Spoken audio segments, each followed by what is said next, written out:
गौरी पुत्री गणेश भगवान की जय, माता पार्वती की जय। ओम नमः शिवाय।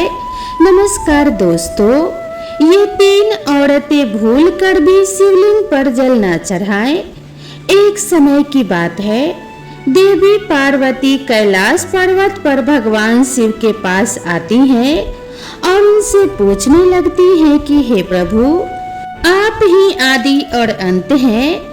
आपके कारण काल प्राणी को ग्रहण करता है, किंतु आज मैं आपके पास यह जानने के उद्देश्य से आई हूँ कि सावन मास में शिवलिंग पर जल चढ़ाने के नियम क्या है। कौन सी स्त्री को सावन में शिवलिंग को जल चढ़ाना चाहिए और कौन सी स्त्री को नहीं चढ़ाना चाहिए, इस विषय में मुझे ज्ञान दीजिए। साथ ही मुझे यह भी बताइए कि कौन सी स्त्री को सावन सोमवार व्रत का पालन नहीं करना चाहिए। इन प्रश्नों का उत्तर देकर मुझे तृप्त करें, मुझ पर कृपा करें और मेरे मन की आशंकाओं को दूर करें। तब मुस्कुराते हुए भगवान शिव कहते हैं कि हे देवी पार्वती, आज आपने मानव कल्याण के उद्देश्य से उत्तम प्रश्न किया है।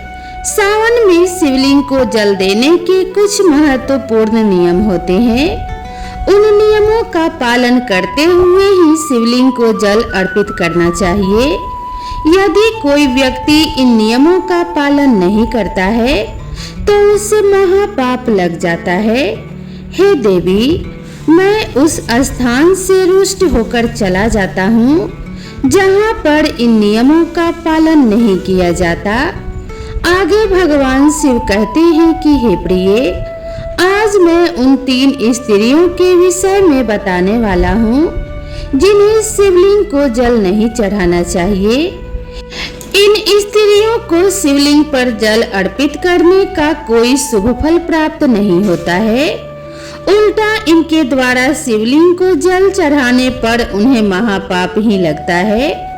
शिवलिंग ही मेरा साक्षात स्वरूप है, जिसकी नित्य पूजा करने वालों की मैं सदैव रक्षा करता हूँ। आपने देखा कि किस प्रकार मात्र 12 वर्ष की आयु वाले मार्कंडे को अमर होने का वरदान मिला। हे पार्वती, शिवलिंग को जल चढ़ाने के नियम बताने से पूर्व मैं आपको मेरी परम भक्त हर्षिता की एक प्राचीन कथा सुनाता हूँ, जिसे आप ध्यान से सुनिए। जो भी स्त्री सावन माह में इस प्राचीन कथा का श्रवण करती है, उसे शिवलिंग को 100 वर्षों तक जल अर्पण करने का पुण्य प्राप्त होता है। इस कथा को जो भी भक्त ध्यान से और पूरा सुनता है और इसका प्रचार करता है, उसके समस्त दुखों का नाश होता है, उसकी दरिद्रता दूर होती है, वह इस संसार की मोह माया से विरक्त हो जाता है। तब माता पार्वती कहती हैं कि हे स्वामी, आपके मुख से इस कथा का श्रवण करना बड़े सौभाग्य की बात है। कृपया आप मुझसे वह कथा कहिए, मैं इसे ध्यान से और पूरा अवश्य सुनूंगी। तब भगवान शिव देवी पार्वती को वह कथा सुनाने लगते हैं। इस कथा को आप ध्यान से और पूरा अवश्य सुनिएगा, क्योंकि आधा अधूरा ज्ञान हमेशा ही घातक होता है। तो चलिए आपको यह पावन और पवित्र कथा सुनाते हैं। वह कथा जिसे भगवान भोलेनाथ ने देवी पार्वती को सुनाया था। तो आप सभी दोस्तों से निवेदन है कि कथा सुनने से पहले कमेंट बॉक्स में हर हर महादेव लिखकर अपनी श्रद्धा पूर्वक हाजिरी अवश्य लगाएं। भगवान शिव कहते हैं कि हे देवी पार्वती, पूर्व काल की बात है, अक्षयपुरी नगरी में आरव नाम का एक ब्राह्मण निवास करता था। आरव बहुत ही बुद्धिमान, रूपवान, गुणवान और सभी शास्त्रों में पारंगत था। उसने वेदों का भी अध्ययन किया था। उसी के नगर के पास एक और नगर था, जिसमें गोपाल नाम का एक विद्वान ब्राह्मण रहता था। उसकी एक पुत्री थी जिसका नाम हर्षिता था। वह भगवान शिव की बड़ी सेवा भाव से भक्ति करती थी। नित्य शिवलिंग पर जल देना और उचित नियमों के साथ पूजा आराधना करने के बाद ही उसके दिनचर्या की शुरुआत होती थी। हर्षिता ने मनचाहे वर को प्राप्त करने हेतु 16 श्रावण सोमवार के व्रत भी किए थे। उसके पिता गोपाल ने बड़े ही लाड़ प्यार से अपनी पुत्री का लालन पालन किया था। उसकी पुत्री अत्यंत रूपवती और गुणवान थी। जब हर्षिता विवाह के योग्य हुई तो गोपाल को अपने पुत्री के विवाह की चिंता सताने लगी। इसीलिए उसने अपने पत्नी से कहा कि हे प्रिय, अब हमारी पुत्री जवान हो चुकी है, इसीलिए अब इसका विवाह हमें कर देना चाहिए।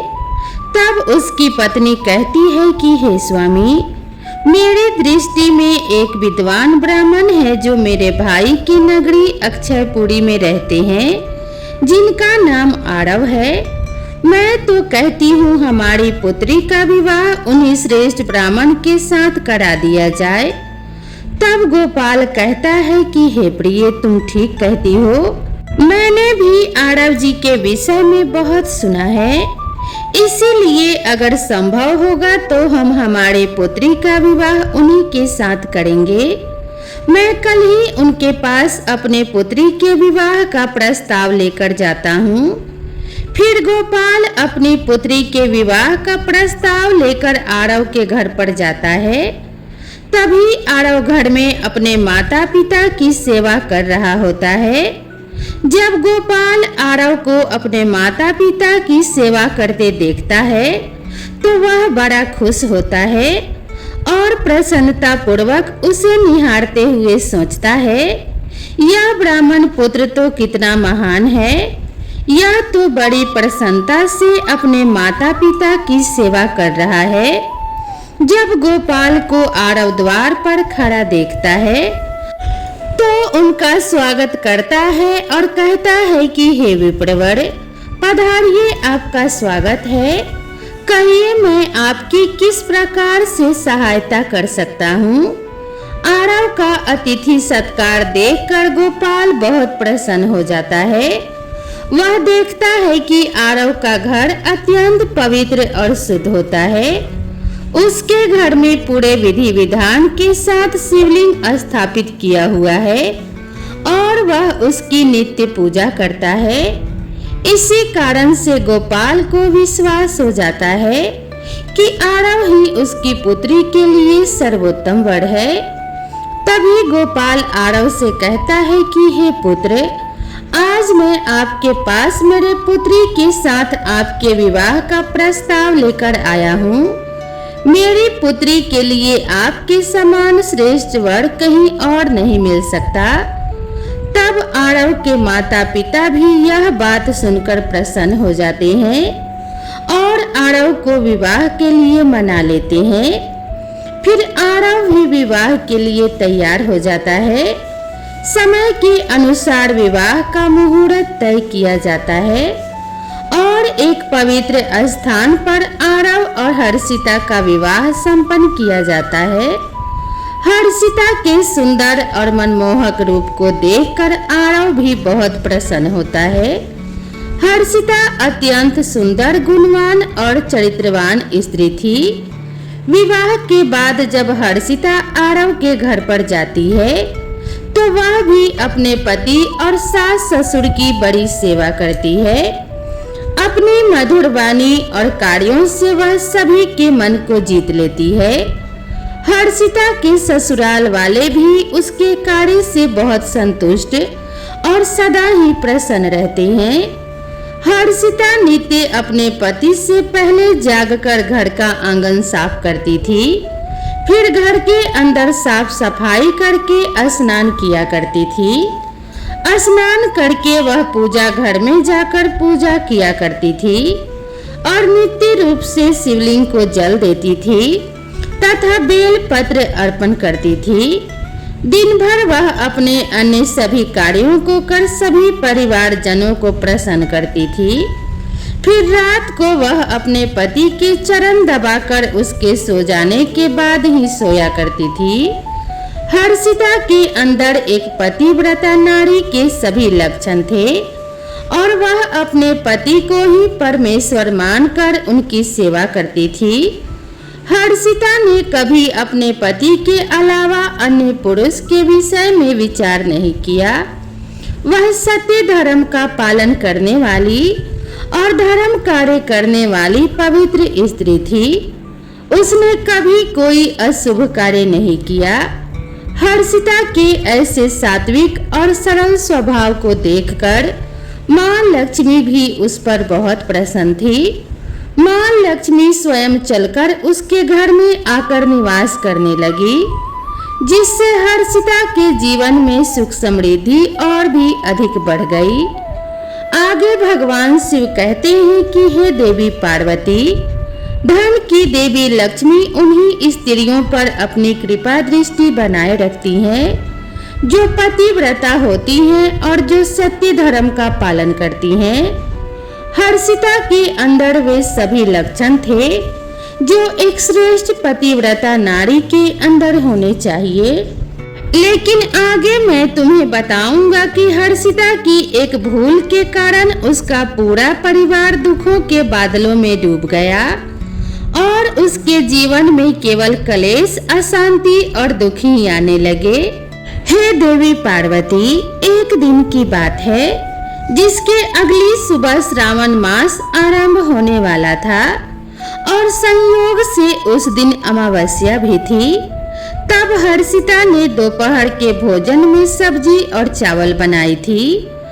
उसने सब्जी में अधिक मात्रा में प्याज और अन्य सब्जियों को दही के साथ मिलाकर बनाया था और स्वाद को बढ़ाने हेतु सेंधा नमक का भी उपयोग किया था। तब हर्षिता और उसका पति संध्या पूर्व भोजन कर रात में सो गए। किंतु हर्षिता ने जो सब्जी बनाई थी वह बहुत स्वादिष्ट बनी और सभी भोजन के पश्चात उसमें थोड़ी सी बच भी गई थी। जब अगली सुबह आरव और हर्षिता सुबह जल्दी उठे तो उन्हें रात की बनाई हुई सब्जी बहुत पसंद आई और उन दोनों ने उसे दूसरे दिन भी खा लिया।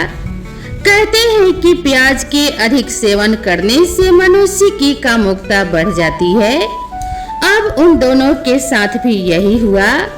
हर्षिता का पति अत्यंत कामातुर होकर सुबह स्नान करने के पश्चात हर्षिता के पास आया और उसने हर्षिता के साथ शारीरिक संबंध स्थापित किया, जिससे हर्षिता का शरीर अपवित्र हो गया। लेकिन हर्षिता का मन भी काम के प्रभाव में ही था, इसीलिए वह भी अपने नीति नियम को भूल गई और उसने अपने पति के साथ संबंध बनाने के बाद बिना स्नान किए ही शिवलिंग को स्पर्श किया और जल चढ़ा दिया, जिससे हर्षिता के शरीर में महामोह ने प्रवेश कर लिया। इस अपवित्र अवस्था को देख शिव जी अपने ही भक्त से रुष्ट होकर वहां से चले जाते हैं। तब से हर्षिता के शरीर में निवास कर रहे उस महामोह ने उसे सभी धार्मिक कार्यों से वंचित कर दिया और उसने अपने सभी श्रावण सोमवार व्रत के पुण्य को नष्ट कर दिया। उन दोनों ने अनजाने में लहसुन प्याज का सेवन किया और सोमवार के व्रत के दौरान हर्षिता ने नमक का उपयोग अपने भोजन में किया, जिस कारण से उसका व्रत भी विफल हो गया। व्रतों को करने से मनुष्य को महापुण्य की प्राप्ति होती है, परंतु हर्षिता अपने अनजान दुष्कर्म से पाप की भागी बनती जा रही थी। महामोह के शरीर में वास होने के कारण हर्षिता की मति भ्रष्ट हो जाती है और इसका विपरीत प्रभाव हर्षिता के पति पर भी पड़ जाता है। वह भी सदा का मातुर होकर हर्षिता के साथ भोग विलास करने लगा। उसका मन सदैव ही काम वासना में लगा रहता था। फिर एक दिन हर्षिता के पति ने सभी सीमाओं का उल्लंघन किया और हर्षिता के साथ मासिक धर्म के दौरान ही उसके साथ संबंध स्थापित किया, जिससे हर्षिता के शरीर में निवास कर रहा ब्रह्म हत्या का पाप उसके पति के शरीर में प्रवेश कर गया। आगे भगवान शिव कहते हैं कि हे देवी, जब स्त्री मासिक धर्म से होती है तो उसके शरीर में 3 दिनों तक ब्रह्म हत्या का पाप निवास करता है, क्योंकि ब्रह्मदेव ने इंद्र के शरीर से ब्रह्म हत्या का पाप निकालकर वृक्ष, जल, अग्नि और अप्सराओं को ग्रहण करने के लिए कहा था। उसी समय से स्त्रियों के शरीर में मासिक धर्म के दौरान ब्रह्म हत्या का पाप निवास करता है। जो भी पुरुष मासिक धर्म के दौरान स्त्री को स्पर्श करता है अथवा उसके साथ संबंध बनाता है तो यह पाप उसके शरीर में प्रवेश कर जाता है।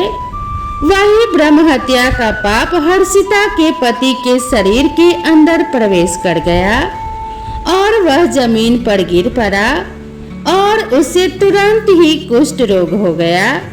उसके अंग अंग जलने लगे और उसके शरीर पर छाले पड़ गए। उसके पूरे शरीर से रक्त और पीप की बदबू आने लगी और वह दर्द से चीखने चिल्लाने लगा, हाय, यह मुझसे क्या अपराध हो गया, मेरे द्वारा यह कैसा भयंकर पाप हो गया है। मैंने सब कुछ जानने के बावजूद महापाप किया है। हे भोलेनाथ, अब मेरी रक्षा कौन करेगा। तभी हर्षिता की सास तुरंत उस स्थान पर आ गई। उसने देखा कि उसका पुत्र कुष्ठ रोग से ग्रसित होकर जमीन पर पड़ा है। वह क्रोध में आकर हर्षिता से कहने लगी, अरे उल्टा पापिनी, तुमने यह क्या कर डाला। अपने ही पति का धर्म तूने भ्रष्ट कर डाला। तूने उसके साथ मासिक पीड़ा में संबंध क्यों बनाया। अपने पति की ऐसी हालत देखकर हर्षिता बहुत घबरा गई और जोर जोर से रोने लगी और कहा, सासू माँ, मुझे क्षमा करो, मुझसे बहुत बड़ा अपराध हो गया है। काम के वशीभूत होकर मेरे द्वारा यह अपराध हो गया है। तब हर्षिता की सास ने कहा कि हे पापिनी, तू इस घर से अभी चली जा। तुझ जैसी उल्टा स्त्री को इस घर में नहीं रहना चाहिए। तूने मेरे बेटे के जीवन को नरक बना दिया है और पता नहीं आगे और क्या करेगी। हर्षिता कहती है, सासू माँ, मैं कहाँ जाऊंगी। मेरे पति के अलावा मेरा कोई नहीं है। मैं उन्हें छोड़कर जीवित नहीं रह सकती। तू कहीं भी जाकर मर जा, लेकिन अब तू इस घर में निवास नहीं कर सकती। इतना कहकर हर्षिता की सास ने उसे धक्के मारकर घर से बाहर निकाल दिया। फिर हर्षिता दुखी होकर घर से निकल गई। उसे अपनी भूल पर बड़ा पछतावा होने लगा। उसे कुछ भी समझ में नहीं आ रहा था कि वह क्या करे। तब हर्षिता चलते चलते एक वन में जाती है। उसी वन में एक शिव मठ होता है। तब उस मठ पर वह सहायता मांगने के लिए जाती है, पर वहाँ कोई नहीं होता है। हर्षिता उसी मठ पर जाकर बैठ जाती है और अपने दोस्त के विषय में सोचते हुए दुखी होने लगती है। फिर कुछ समय के बाद एक साधु उस आश्रम पर आते हैं, जो कि मठ के पुजारी होते हैं।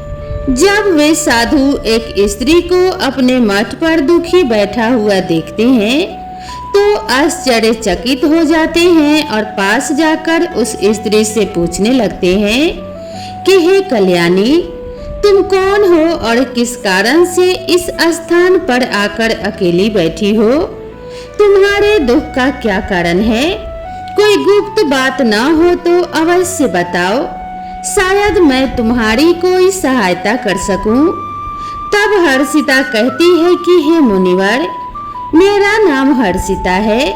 मेरे द्वारा घोर पाप हो गया था। उसी कारण से मैं अपने परिवार से बिछड़कर इस स्थान पर आई हूँ।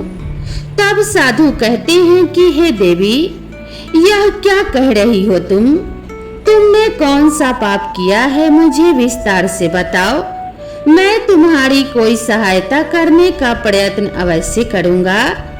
हर्षिता कहती है कि हे मुनिवर, मेरे द्वारा घोर पाप हो गया है। मासिक धर्म के दौरान मैंने अपने पति के साथ संबंध बनाया था। इसी कारण से मेरे पति कुष्ठ रोग से ग्रस्त हो गए हैं और अत्यंत पीड़ा और दुख भोग रहे हैं। फिर साधु कहते हैं कि हे बेटी, तुम चिंता मत करो। तुम्हारे द्वारा जो पाप हुआ है उसका प्रायश्चित करो, तुम्हें पाप से मुक्ति अवश्य मिल जाएगी। तुम इस मठ में रहकर भगवान शिव शंकर की पूजा करो, शिवलिंग को नित्य जल दो और बेल पत्र अर्पण करो, क्योंकि यही तो पूरे संसार के पिता हैं। जो भी इनके शरण में आता है उसका उद्धार निश्चित ही होता है और तुम्हारा पति भी जल्दी ही ठीक हो जाएगा। फिर हर्षिता वहीं पर उसी शिव मठ में रहकर भगवान शिव और शिवलिंग की नित्य पूजा करने लगती है। रोज स्नान करके वह ब्रह्मचर्य का पालन करते हुए शिवलिंग को जल चढ़ाती है और शिवलिंग पर बेलपत्र अर्पण करती है। इसके साथ ही भगवान शिव को मिष्ठान का भोग लगाती है और उस मठ में मौजूद सभी गायों को चारा डालती है और उन गायों की सेवा करती है। दिन भर वह मठ के मंदिर में भगवान शिव की मूर्ति के आगे बैठकर भगवान शिव जी की भक्ति और उनका भजन करने लगती है, उनकी स्तुति करती है और फिर से अपने पति के मंगल होने के लिए 16 सोमवार का व्रत भी करती है। इस प्रकार से 1 वर्ष बीत जाता है, किंतु वहीं दूसरी ओर भगवान शिव भी उसकी परीक्षा ले रहे होते हैं। अब अगला श्रावण मास प्रारंभ होता है। तब साधु महाराज कहते हैं कि हे पुत्री, तुम इस श्रावण मास में सभी सोमवार का व्रत करो और शिव जी का सदैव ही ध्यान करो और याद रहे कि कोई भूल ना हो।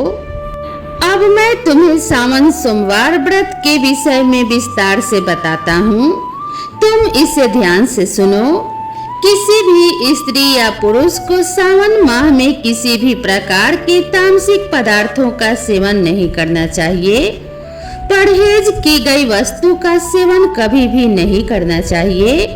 हे पुत्री, शिवलिंग पर भूल से भी केतकी के फूल या तुलसी पत्र को अर्पण नहीं करना चाहिए और ना ही शिव जी के पूजा में शंख का उपयोग करना चाहिए। शिवलिंग पर कभी भी हल्दी, कुमकुम और सिंदूर अर्पण नहीं करना चाहिए। अब तुम सच्चे मन से भोलेनाथ की पूजा आराधना करो, वे अवश्य तुम्हारी सभी इच्छाओं को पूर्ण करेंगे। अब हर्षिता इसी प्रकार से सोमवार के व्रतों का पालन करती है, किंतु उसे कोई भी साक्षात्कार या अनुभव नहीं हो रहा था, जिससे हताश होकर वह एक दिन मन में आत्महत्या करने का विचार करती है, क्योंकि उसके जीवन में किसी भी प्रकार का सुधार उसे नजर नहीं आ रहा था। तब वह शिव मठ के पास वाले नदी के किनारे जाती है और भगवान शिव का स्मरण करते हुए जल समाधि ले लेती है, किंतु उसी समय एक चमत्कार हो जाता है। जिस प्रकार से हर्षिता जल में प्रवेश करती है, ठीक उसी प्रकार से वह वापस जल से बाहर आती है। जब वह अपनी आंखें खोलती है तो उसके सामने स्वयं भगवान शिव प्रकट हो जाते हैं। भगवान शिव हर्षिता की दृढ़ निष्ठा और भक्ति से अत्यंत प्रसन्न हो जाते हैं और हर्षिता को साक्षात दर्शन देते हैं। भगवान शिव को साक्षात अपने सामने खड़ा देखकर हर्षिता उन्हें बारंबार प्रणाम करने लगती है और उनकी स्तुति करने लगती है। तब भगवान शिव हर्षिता से कहते हैं कि हे पुत्री, तुमने बड़ी ही श्रद्धा से और भक्ति भाव से मेरी आराधना की है, इसीलिए अब मैं तुम पर प्रसन्न हूँ। कहो तुम्हारी क्या कामना है। तब हर्षिता कहती है कि हे प्रभु, कृपया मुझे बताइए मेरे किस दोष के कारण मेरे अंदर काम का वास हो गया, जिस कारण से मेरे द्वारा घोर पाप हुआ और मेरे पति को कुष्ठ रोग हो गया। भगवान शिव कहते हैं कि हे पुत्री, अब तुम ध्यान से सुनो। तुम्हारे द्वारा अनजाने में ही एक पाप हुआ था, जिस कारण से तुम्हारे अंदर महामोह ने प्रवेश कर लिया था। एक दिन सावन माह में तामसिक पदार्थ का सेवन करके तुमने अपने पति के साथ संबंध बनाने के बाद बिना स्नान किए ही शिवलिंग स्पर्श करते हुए जल दिया था। पति पत्नी जब रति क्रिया करते हैं तो उनका शरीर अपवित्र हो जाता है और ऐसी अवस्था में शिवलिंग को कभी स्पर्श नहीं करना चाहिए। शिवलिंग मेरा ही पूर्ण अंश अवतार है। तुमने अपवित्र अवस्था में ही शिवलिंग को जल अर्पण किया था, जिस कारण से मैंने तुम्हारे घर का त्याग किया और फिर महामोह ने तुम्हारे अंदर प्रवेश कर लिया। उसी महामोह के कारण तुम्हारे और तुम्हारे पति के अंदर काम का प्रभाव अधिक बढ़ गया और मासिक धर्म के दौरान स्त्री के साथ संसर्ग होने के कारण तुम्हारे पति को कुष्ठ रोग हो गया था। तब हर्षिता कहती है कि हे प्रभु, अनजाने में मुझसे यह बड़ा पाप हो गया। अब इस पाप के प्रायश्चित का क्या उपाय है? भगवान शिव कहते हैं कि हे हर्षिता, इस पाप का प्रायश्चित तुमने 1 वर्ष तक ब्रह्मचर्य व्रत का पालन करके कर लिया है और 16 सोमवार का निरंतर व्रत भी किया, इसीलिए अब तुम पापों से मुक्त हो। हर्षिता कहती है कि हे प्रभु, कृपया करके मुझे बताइए कि किस अवस्था में शिवलिंग को जल नहीं चढ़ाना चाहिए और शिवलिंग पर जल चढ़ाने के क्या नियम हैं? तब भगवान शिव कहते हैं कि हे पुत्री, अब मैं तुम्हें शिवलिंग को जल देने के नियम बताता हूँ, तुम इसे ध्यान से सुनो। हे पुत्री, शिवलिंग अत्यंत पवित्र होता है और यह मुझे सबसे अधिक प्रिय भी है, इसीलिए इसकी सात्विकता और पवित्रता बनी रहनी चाहिए। शिवलिंग को कभी अपवित्र अवस्था में स्पर्श नहीं करना चाहिए। जो स्त्री मासिक धर्म से हो उसे कभी स्पर्श नहीं करना चाहिए। मासिक धर्म के दौरान स्त्री के शरीर में ब्रह्म हत्या का पाप होता है। ऐसे में स्त्री को शिवलिंग को जल नहीं चढ़ाना चाहिए। किसी भी स्त्री और पुरुष को संबंध बनाने के बाद शिवलिंग को स्पर्श बिल्कुल भी नहीं करना चाहिए और ना ही उन्हें जल चढ़ाना चाहिए। संबंध बनाने पर स्त्री और पुरुष का शरीर अपवित्र हो जाता है। ऐसी अवस्था में शिवलिंग को स्पर्श करने से दोष लगता है और यह महापाप के समान होता है। हे पुत्री, जो स्त्री अपने पति का त्याग करके चली गई हो, जो विवाह के पश्चात अपने पति को छोड़कर अन्य पुरुष के साथ निवास कर रही हो, ऐसी स्त्री को कभी भी शिवलिंग पर जल नहीं चढ़ाना चाहिए। शिवलिंग की पूजा करने का अधिकार केवल पतिव्रता या कुंवारी स्त्रियों को ही है। जो स्त्री आलसी वेश्यावृत्ति की या अनेक पुरुषों के साथ संबंध बनाती है, उन्हें शिवलिंग को जल नहीं चढ़ाना चाहिए। आगे भगवान शिव कहते हैं कि हे हर्षिता, मैंने तुम्हें शिवलिंग को जल देने के संबंध में महत्वपूर्ण नियम बताए हैं, तुम इसे ध्यान में रखो। तब हर्षिता कहती है कि हे प्रभु, मेरे पति कुष्ठ रोग से पीड़ित हैं, कृपया करके मेरे पति को रोग से मुक्त कीजिए। तब शिव जी कहते हैं कि हे पुत्री, तुमने इस शिवलिंग की 1 वर्ष तक पूजा की है और नित्य बेलपत्र अर्पण किया है। वृक्षों में बेलपत्र मुझे सबसे अधिक प्रिय है। शिवलिंग पर तुमने जो बेलपत्र अर्पण किए थे, तुम इसके पत्ते ले जाकर अपने पति को गुप्त रूप से खिला दो। तत्पश्चात वह रोग और पापों से मुक्त हो जाएगा। इतना कहकर भगवान शिव अंतर्ध्यान हो गए। यह सुनकर हर्षिता बहुत प्रसन्न हो जाती है और भगवान शिव को बारंबार प्रणाम करके धन्यवाद देती है। फिर हर्षिता उस शिवलिंग पर अर्पित बेलपत्र के कुछ पत्ते उठाकर घर पर जाती है और अपने कोढ़ी पति को खिला देती है। शिवलिंग के पत्ते खाते ही उसका पति एकदम से स्वस्थ हो जाता है और हर्षिता को गले से लगा लेता है। हर्षिता की सास भी जब यह चमत्कार देखती है तो वह बड़ी प्रसन्न हो जाती है और फिर वे सभी प्रसन्नता से रहने लगते हैं। तो प्रिय श्रोताओं, भगवान शिव कहते हैं कि हे देवी पार्वती, इसीलिए इन अवस्थाओं में स्त्रियों को शिवलिंग पर जल नहीं चढ़ाना चाहिए और न ही शिवलिंग को स्पर्श करना चाहिए, अन्यथा इसके अशुभ परिणाम भोगने पड़ते हैं, जैसा हर्षिता के साथ हुआ था। तो प्रिय दोस्तों, चलिए अब हम जानते हैं शिवलिंग से जुड़े कुछ महत्वपूर्ण नियम। क्या आप जानते हैं भगवान शिव जी की पूजा में इन 3 चीजों का उपयोग वर्जित है। आपको पुण्य की जगह पाप मिलेगा। तो चलिए जान लेते हैं वह 3 चीजें कौन सी हैं। सबसे पहले हैं तुलसी के पत्ते। जी हाँ, तुलसी माता लक्ष्मी का रूप है और माता लक्ष्मी भगवान श्री हरि विष्णु जी की पत्नी है। इसीलिए तुलसी के पत्ते कभी भी शिवलिंग पर नहीं चढ़ाना चाहिए। दूसरा है शंख।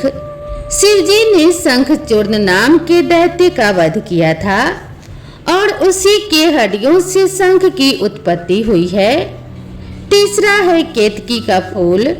पुराणों के अनुसार भगवान विष्णु और ब्रह्मा जी के विवाद में केतकी के फूलों ने ब्रह्मा जी के झूठ में साथ दिया था। भगवान शिव इस विवाद में निर्णायक की भूमिका में थे।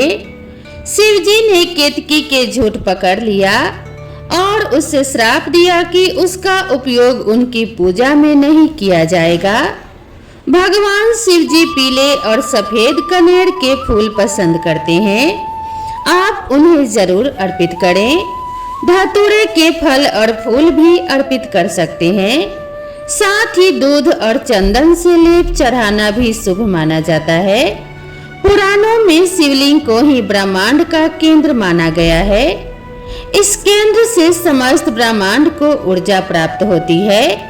शिवलिंग से ही इस ब्रह्मांड की उत्पत्ति हुई है। इसीलिए शिवलिंग को ऊर्जा का केंद्र माना गया है।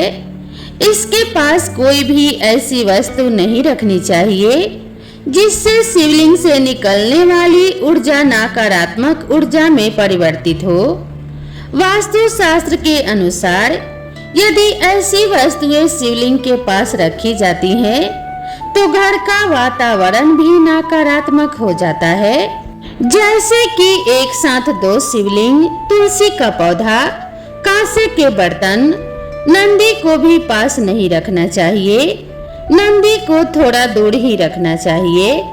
पूजा स्थल पर या उनके आसपास अशुद्ध, अपवित्र और अशुभ समझी जाने वाली वस्तुएं भूल कर भी पास में नहीं रखना चाहिए, जैसे चमड़े की वस्तुएं, मृत व्यक्ति या अस्थि कलश, हड्डियां, मांसाहार आदि। मंदिर और उसके आसपास शुद्धता और सात्विकता रहनी चाहिए। जो मनुष्य शिव जी को जल देते समय 1,00,000 बार महामृत्युंजय मंत्र का जाप करता है, उसके शरीर के सभी रोग नष्ट हो जाते हैं और उसका शरीर शुद्ध हो जाता है। जो 2,00,000 बार महामृत्युंजय मंत्र का जाप करता है, उसे अपने पूर्व जन्म की बातों का स्मरण होने लगता है। और जो मनुष्य 3,00,000 बार महामृत्युंजय मंत्र का जाप करता है, उसे काम्य वस्तुओं की प्राप्ति होती है, अर्थात वह जिन वस्तुओं की कामना करता है वह उसे प्राप्त हो जाती हैं। तो प्रिय दोस्तों, आपको यह कथा कैसी लगी कृपया कमेंट करके जरूर बताएं। अगर यह वीडियो और यह जानकारी आपको अच्छी लगी हो तो वीडियो को एक लाइक जरूर करें और कमेंट बॉक्स में हर हर महादेव अवश्य लिखें। साथ ही चैनल पर पहली बार आए हो तो चैनल को सब्सक्राइब करना ना भूलें। तो जुड़े रहें हमारे साथ ऐसे ही रोचक कथाओं और रोचक वीडियो के लिए। भगवान शिव और माता पार्वती का आशीर्वाद आप सभी भक्तों पर सदा सर्वदा बना रहे, इसी मंगल कामना के साथ आप सभी से विदा लेते हैं। मिलते हैं इसी तरह की नई कथा और नई कहानी के साथ। तब तक के लिए राधे राधे।